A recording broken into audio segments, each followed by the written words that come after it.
सर्वमंगल मांगल्ये शिवे सर्वार्थ साधिके शरण्ये त्र्यंबके गौरी नारायणी नमोस्तुते। जय माता दी। हर हर महादेव। आप सभी का आपके अपने चैनल संस्कारी मार्ग पर बहुत बहुत स्वागत है। आप सबको मंगला गौरी व्रत की हार्दिक शुभकामनाएं। माँ मंगला गौरी आप सभी पर अपनी असीम कृपा बनाए रखें। श्रावण माह में जितना महत्व सोमवार का होता है उतना ही मंगलवार का भी होता है। यह पूरा महीना भगवान भोलेनाथ को अति प्रिय है। जिस प्रकार श्रावण मास के सोमवार में भगवान शिव को प्रसन्न करने के लिए व्रत रखा जाता है, उसी प्रकार श्रावण मास के मंगलवार के दिन माता गौरी के व्रत का विधान है। सावन में आने वाले हर मंगलवार को माता गौरी को समर्पित मंगला गौरी व्रत रखा जाता है। ये व्रत विवाहित महिलाएं जीवन साथी और संतान सुखद जीवन की कामना के लिए करती हैं। भविष्य पुराण और नारद पुराण के अनुसार श्रावण मास में मंगलवार के व्रत रखने से सुखों में वृद्धि होती है। इस दिन देवी पार्वती के गौरी स्वरूप की पूजा की जाती है। मंगला गौरी सुहाग और गृहस्थ सुख की देवी मानी जाती हैं। महिलाएं अपने पति की और संतान की लंबी उम्र के लिए यह व्रत रखती हैं। संतान प्राप्ति के लिए यह व्रत सर्वोत्तम है। आपसे अनुरोध है, कृपया कथा अधूरी छोड़कर न जाएं, नहीं तो कथा सुनने का पूरा लाभ नहीं मिलेगा। कथाओं का आनंद लेने के लिए कृपया हमारे चैनल संस्कारी मार्ग को लाइक, शेयर और सब्सक्राइब करें। तो चलिए सुनते हैं माता मंगला गौरी की व्रत कथा। एक समय की बात है, एक छोटे से गांव में एक साहूकार अपनी पत्नी के साथ निवास करता था। साहूकार धनवान था और उसके घर में किसी भी प्रकार की कोई कमी नहीं थी। फिर भी वह और उसकी पत्नी संतान न होने के कारण बहुत दुखी रहते थे। संतान की कमी उन्हें हमेशा कचोटती रहती थी। एक दिन की बात है, उस साहूकार के घर में एक साधु आए। साहूकार ने उनका आदर सत्कार किया और उन्हें अपनी समस्या के बारे में बताया।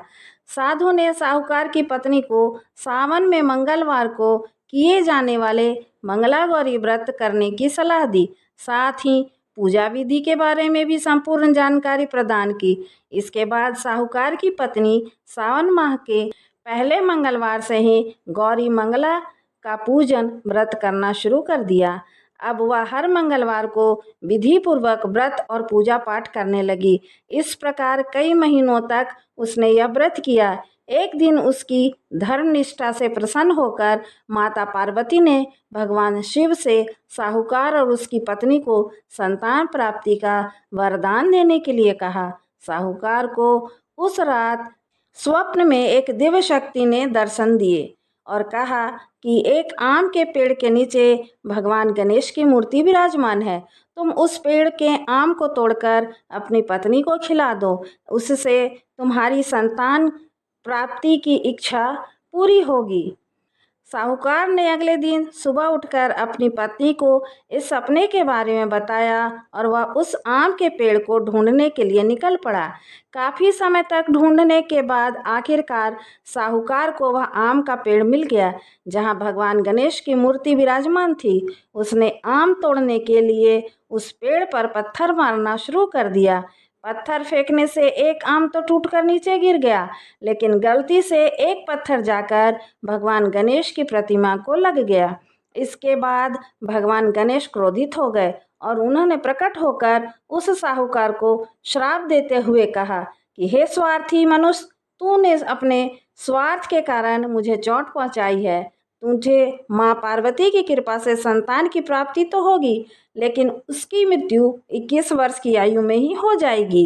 यह सुनकर साहूकार बहुत घबरा गया और वह वापस घर चला गया। उसने वह फल अपनी पत्नी को खिला दिया और किसी को भी इस घटना के बारे में नहीं बताया।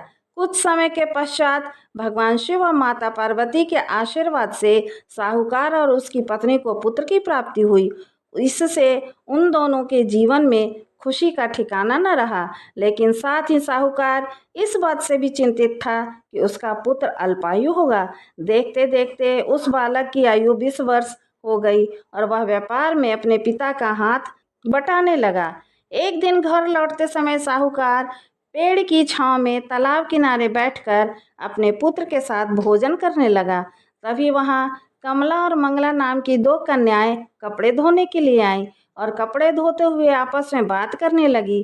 कमला ने मंगला से कहा कि मैंने इस सावन मास में प्रत्येक मंगलवार को मंगला गौरी व्रत रखने का निश्चय किया है। तुम भी माँ पार्वती को समर्पित यह व्रत अवश्य करना। इससे माता पार्वती प्रसन्न होती हैं और आप पर उनकी कृपा दृष्टि बनी रहती है। इसी करने से मनोवांछित वर और अखंड सौभाग्य की प्राप्ति भी होती है। कमला की बात सुनकर मंगला भी इस व्रत को करने के लिए तैयार हो गई। दूसरी ओर साहूकार ने उन दोनों की बीच हुई बातों को सुन लिया और उसने अपने मन में यह सोचा, यह कन्या मंगला गौरी व्रत को करती है, इससे इसे अखंड सौभाग्य की प्राप्ति होगी। यह मेरे पुत्र के लिए एक योग्य वधू साबित होगी। ऐसा सोचकर वह उन दोनों के विवाह का प्रस्ताव कन्या के पिता के पास लेकर गया। साहूकार गांव में प्रतिष्ठित था और मान सम्मान होने के कारण कमला के पिता अपनी पुत्री का विवाह साहूकार के लड़के से करवा देते हैं।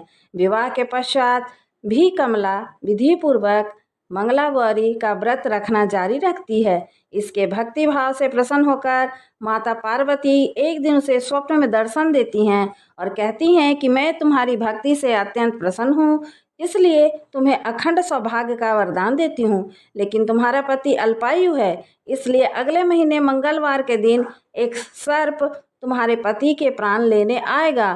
तुम उसके लिए एक प्याले में मीठा दूध रख देना और उसके पास एक खाली मटका भी रख देना। सांप दूध पीकर उस मटके में चला जाएगा और फिर तुम उस मटके को ऊपर से कपड़े द्वारा ढक देना।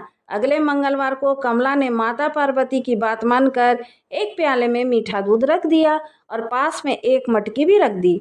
सर्प ने आकर दूध पिया और मटकी में जाकर बैठ गया। कमला ने उस मटकी पर कपड़ा बांधकर उसे जंगल में रख दिया। माता पार्वती की कृपा से कमला के पति के प्राण बच गए। इस प्रकार मंगला गौरी व्रत के पुण्य फल से साहूकार के पुत्र श्राप से मुक्त हो गया। जब कमला ने घर में सबको इस चमत्कार के बारे में बताया तो सभी आश्चर्यचकित रह गए। इसके बाद साहूकार और उसकी पत्नी ने अपने पुत्र और पुत्रवधू को आशीर्वाद दिया और पूरा परिवार सुखपूर्वक जीवन व्यतीत करने लगा। तो बोलिए प्रेम से माता गौरी की जय। मंगला गौरी व्रत पूजन विधि। मंगला गौरी के व्रत के दिन ब्रह्म मुहूर्त में स्नान ध्यान करके साफ वस्त्र धारण करना चाहिए। इसके बाद मंगला गौरी व्रत का संकल्प लेना चाहिए। मंगलवार के दिन सुबह जल्दी उठें और स्नान आदि करने के बाद व्रत का संकल्प लें। इसके बाद अपने घर के मंदिर को अच्छे से साफ कर लें और माँ पार्वती और भगवान शिव की प्रतिमा स्थापित करें। इसके बाद माँ पार्वती को लाल रंग के वस्त्र अर्पित करें। सफ़ेद कपड़े पर 9 ढेरी चावल की और लाल कपड़े पर 16 ढेरी गेहूं की बनाएं। उसी पट्टी पर थोड़े से चावल रखकर गणेश जी की स्थापना करें। पट्टे के एक अन्य कोने पर गेहूं की एक छोटी सी ढेरी बनाकर उस पर जल से भरा हुआ कलश रखें। कलश में आम की एक पतली सी शाखा भी डाल दें। इसके बाद आटे का एक चौमुख दीपक 16 बातियों वाला जलाएं।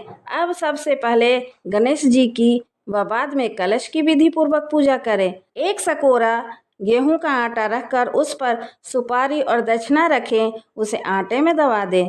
फिर बेलपत्र चढ़ाकर पुनः कलश की पूजा करें। कलश पर सिंदूर व बेलपत्र न चढ़ाएं।